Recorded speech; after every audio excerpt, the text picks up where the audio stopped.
नमस्कार दोस्तों, जय जोहार। मैं कौशल तिवारी और बिहनिया संध्या में आपका स्वागत है। भ्रष्टाचार में जीरो टॉलरेंस को लेकर पाठ्य पुस्तक निगम के महाप्रबंधक प्रेम प्रकाश शर्मा को निलंबित करके विष्णुदेव साय यानी प्रदेश के मुखिया अपनी पीठ थपथपा रहे थे कि वे जीरो टॉलरेंस के प्रति प्रतिबद्ध हैं।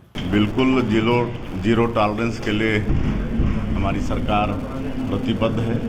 लेकिन दूसरी तरफ जिस पटवारी संघ के अध्यक्ष नीलमणि दुबे ने विष्णुदेव साय सरकार के राजस्व मंत्री टंकराम वर्मा पर रिश्वत लेकर पैसे लेकर तबादला आदेश निकालने का आरोप लगाया था, संघ के पदाधिकारियों का स्थानांतरण कर दिया गया है और जानबूझ करके जिनको 2 साल भी नहीं हुए हैं, ये 2 साल में मेरा 6वां ट्रांसफ़र है।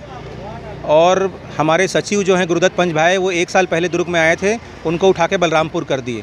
हमारे प्रवक्ता पेखन टोंडरे को उठा करके सुकमा भेज दिए।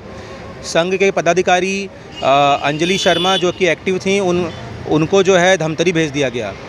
मतलब संघ के पदाधिकारियों को टारगेट किया गया है और बड़े पैमाने पे लेन देन से भी इनकार नहीं किया जा सकता, क्योंकि जिन्होंने मंत्री बंगले में अपना सर झुकाया है उनको मनचाहा जगह मिला है। जो पूर्व में भी रायपुर में थे वो फिर से रायपुर आ रहे हैं, जो पूर्व में दुर्ग भिलाई 3 में तहसीलदार था वो फिर से रायपुर आ गया। मतलब आप पैसे के लेन देन से इनकार नहीं कर सकते। उस नीलमणि दुबे का ही तबादला कर दिया गया, निलंबित कर दिया गया। आप सोचिए कि इस डबल इंजन सरकार का भ्रष्टाचार को लेकर जीरो टॉलरेंस किस तरीके से। जीरो टॉलरेंस तो तब माना जाता जब इस आरोप को लेकर शायद सरकार कोई जांच कमेटी बनाती और तब तक टंकराम वर्मा से इस्तीफा ले लेती। लेकिन इतने बड़े आरोप के बाद टंकराम वर्मा से इस्तीफा लेने की बात तो दूर, उस पटवारी का ही निलंबन कर दिया गया। और नीलमणि दुबे ने तो बताया था विस्तार से कि किस किस तरीके के आदेश निकाले गए। खुद नीलमणि दुबे के आधा दर्जन बार तबादला हो चुका है।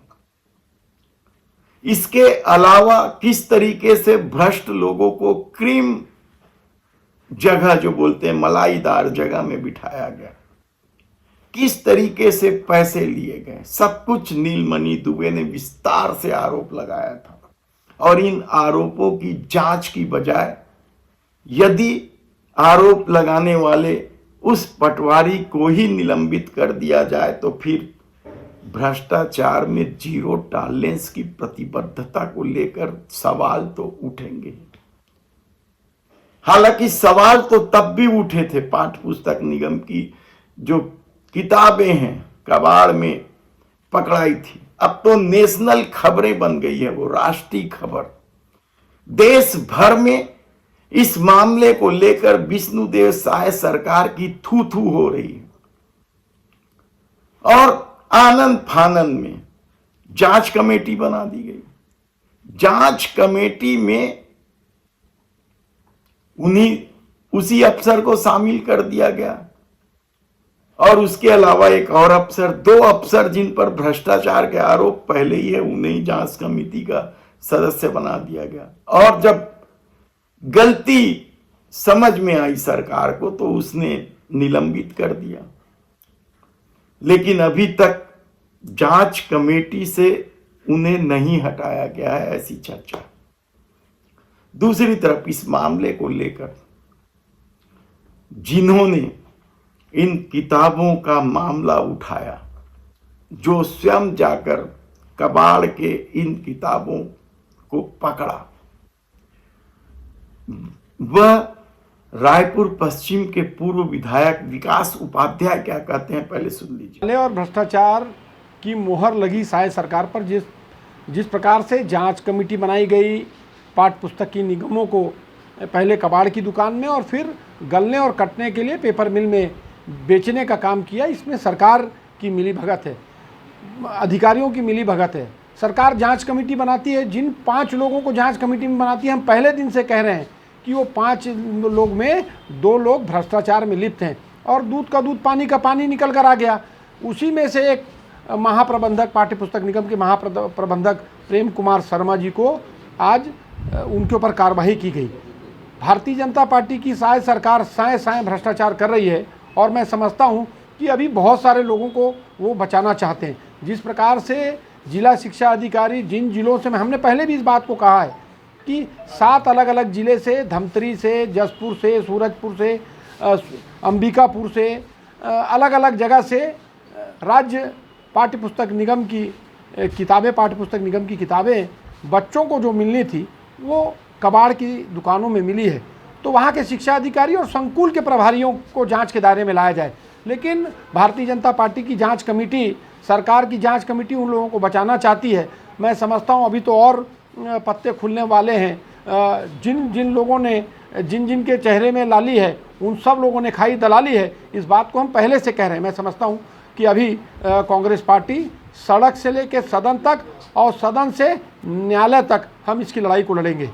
किस तरीके से डबल इंजन की सरकार चल रही है। हमारी टीम लगी हुई है कि किन किन स्कूलों में किताबें नहीं बांटी गई।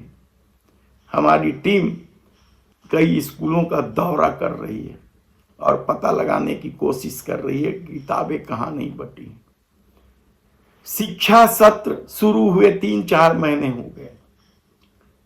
स्कूली ड्रेस जो फ्री में दिए जाते हैं उसकी क्या स्थिति है? उसका वितरण प्रॉपर हुआ है क्या? हर बच्चों को 2-2 ड्रेस मिला है या एक ही ड्रेस से बच्चे काम चला रहे हैं? हमारी टीम लगी हुई है। पूरे मामले का हम खुलासा करेंगे। हालांकि हमने पहले ही कुछ रिपोर्ट प्रकाशित की है जो साबित करता है या जो संकेत देता है कि विष्णुदेव साय सरकार किस तरीके से इस प्रदेश की शिक्षा व्यवस्था को बर्बाद करने में लगी। अब देखना है कि भ्रष्टाचार को लेकर जो जीरो टॉलरेंस का दावा कर रही है विष्णुदेव साय सरकार, उसके बीच में उसके राजस्व मंत्री टंकराम वर्मा यहाँ गए। टंकराम वर्मा किस तरीके से नेताओं के पीए से विधायक बने और उनका क्या खेल चलता रहा है। हालांकि आमतौर पर नेताओं के पीए या मंत्रियों के पीए के बारे में कहा जाता है कि 25-50-100 रुपया लेकर वे अपॉइंटमेंट फिक्स करते हैं, नौकरी लगाने के नाम पर पैसे वसूलते हैं। कई तरह के आरोप होते हैं। क्या उस तरह के आरोप टंकराम वर्मा पर भी लगते रहे? और यदि लगते रहे और यह बात सरकार की जानकारी में थी तो फिर वे मंत्री कैसे बने? हम विस्तार से, हमारी टीम लगी हुई है कि टंकराम वर्मा जब नेताओं के पीए थे तो क्या स्थिति थी, और अब इस मामले में भी हमारी टीम लगी है कि क्या कुछ होता है। हम आपको विस्तार से फिर कभी बताएंगे। धन्यवाद।